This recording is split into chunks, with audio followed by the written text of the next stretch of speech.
North Korea really wanted KFC US reveals Kim Jong on nation's fried chicken obsession.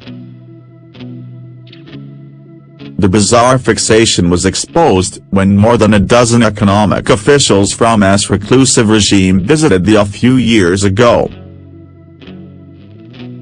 Susan Shirk, a University of California at San Diego professor who helped organize the visit in 2011, said the North Koreans quickly outlined the purpose of why they had come. She said they wanted to secure U.S. investment, specifically from restaurant giant Yum! Brands Incorporated, which owns fast food chains KFC, Pizza Hut and Taco Bell.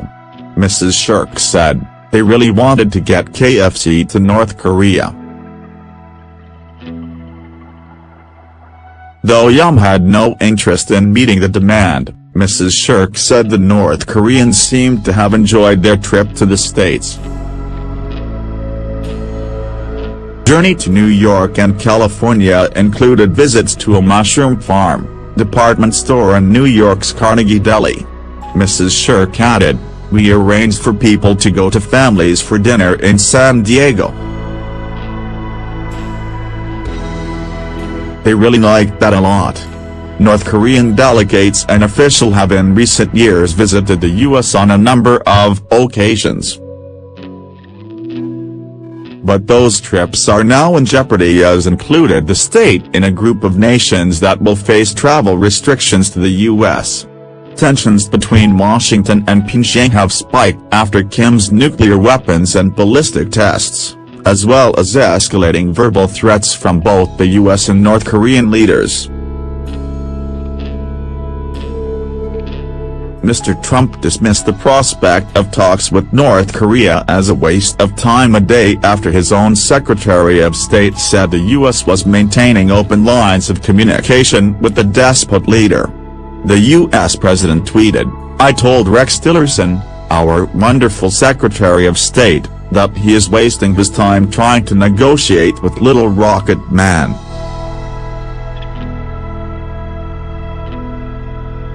Meanwhile, Pyongyang has accused Mr. Trump of declaring war by threatening with destruction.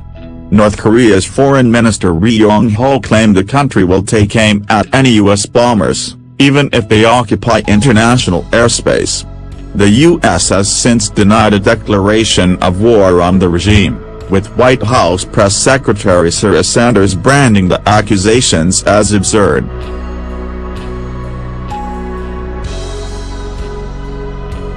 China, North Korea's main ally and trading partner, has called for calm and stressed that dialogue is the only way to end the crisis. China's United Nations Ambassador Liu Jie said, we want things to calm down. It's getting too dangerous and it's in nobody's interest.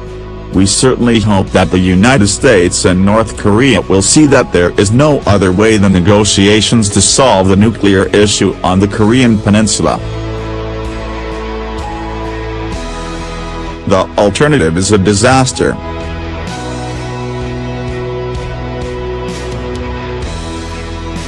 On Saturday, the U.S. conducted the exercise indicate how tensions have escalated on the Korean peninsula amid fears of a nuclear war breaking out.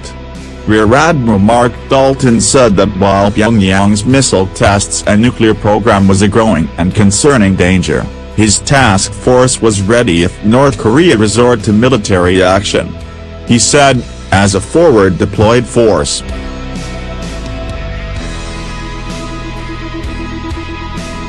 we are already where we need to be to execute our missions all the time.